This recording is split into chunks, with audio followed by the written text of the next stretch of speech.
So, mamaya po, magsisimula na yung mag-change ng color. Tapos yan. Sa ngayon, naka-red pa siya. Ibig sabihin, cold water siya. Mamaya, magiging yellow yan. Tapos, meron siyang kasamang pin. So, small pin lang siya. Yan. If ever maliit sa kanya yung size ng butas ng nipples, pwede nyo siya tusukin para mas lumaki. So, option nyo po ito. If ever gusto nyo po ng mas malaking size, mayroon kami binibenta extra nipples. Two size na siya meron. Size saka large size. Small and large size. Ang nipple naman ng kasama ng DNC baby bottle, soft nipple. Hindi siya katulad ng ibang baby nipples na pag hinawakan yung matigas. So, minsan, in my experience, ang experience ko, pag bibili ng baby nipple matigas, ako kasi, nagbe-breastfeed din ako, nagbe-breast pump ako. So, mixed feed ang baby ko, breast milk tsaka formula feeding. Tapos, minsan, parang nagdi-nipple confusion sila. So, pag napapansin ko, pag matigas yung nipple, tapos, parang di ba matigas yung nipple ng baby bottle. So, pag nagdadali na sila, parang nako-confuse sila.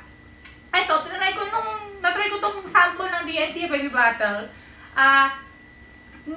Since ginamit na nila to, hindi naman sila nako-confuse. Kasi soft nipple po siya, na kasing, parang same soft feeling ng mga breast natin. Unlike sa ibang baby bottle na matigas. Ito, sa Pigeon po, may na-encounter ko matigas din eh. Tsaka ito, yung original na kasama ng nipple ng thermostat is ito. Medyo matigas po siya. Compare sa baby nipple ng DNC. So, ayan na po. Habang nagsalita ako, di ko napapansin na nag-color changing na pala siya. Napapansin nyo? Color yellow na yung niya, yung nasa ilalim niya. Ibig sabihin hot water siya. Ang maganda kasi dito, of course naman, pwede naman gumamit ng baby bottle na walang kasamang color indicator.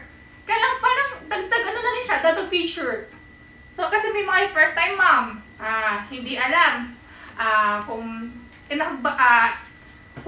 gaytong init pa is okay na ba o hindi pa. So, tsaka maganda kasi to sa experience ko, pag sa malayang tingin, kulay pa lang malalaman ko na kung malamig na yung gatas o warm pa o mainit pa nang hindi ko mahawakan. Ayan. So, next, kung gusto niyo po i-try to bilhin, i-add to cart nyo lang po ito.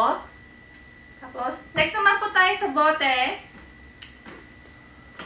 is yung thermostat baby bottle.